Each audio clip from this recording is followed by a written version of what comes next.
Alright, so 31.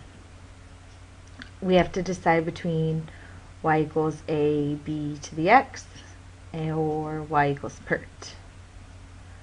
Alright, so if you read through the problem, you'll find that nothing in there says continuous. So while you might think like a virus is probably continuous, if it doesn't say it in the problem, we don't want you to assume that it's continuous. Okay, so we're going to use y equals ab to the x. So y, a, b, x. Alright, so y is your ending amount.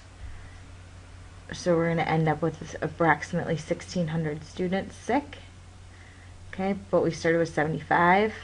Now it's doubling every week. Okay, so if you're doubling, you have a 100% increase, or I think it's probably easier if you just think of doubling as timesing by 2. So 2, and we don't know this. We do know, however, our label on our x. Our label on our time will always be the same as our label on the rate. So if it's annual, then it's yearly, then once a year or whatever. Now I say that unless it's compound interest, in which case you take the annual interest rate and you divide it up. So then we've got 1,600 equals 75 times 2 to the x. Okay. We're going to need a log because the variable's in the exponent. So divide by 75.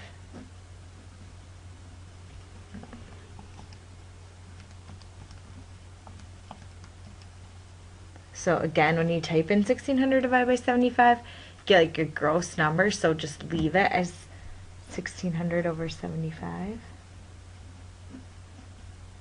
equals 2 to the x.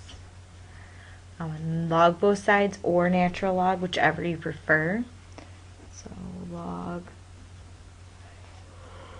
excuse me, it's getting late, equals log 2 to the x.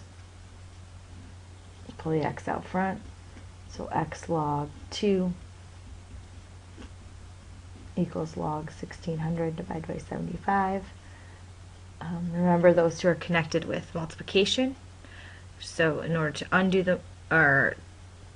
that, you need to divide by log 2.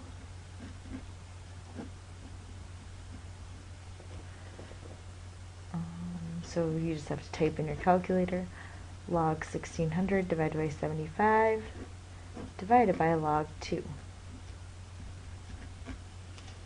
Right.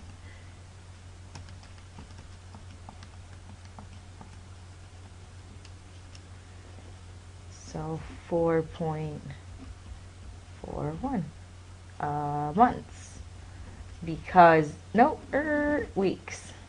Sorry about that. Weeks, because it's doubling every week, and so then the label on your time is the same as the label on your rate unless you divide your rate up. So oops, sorry, you couldn't see there. Alright,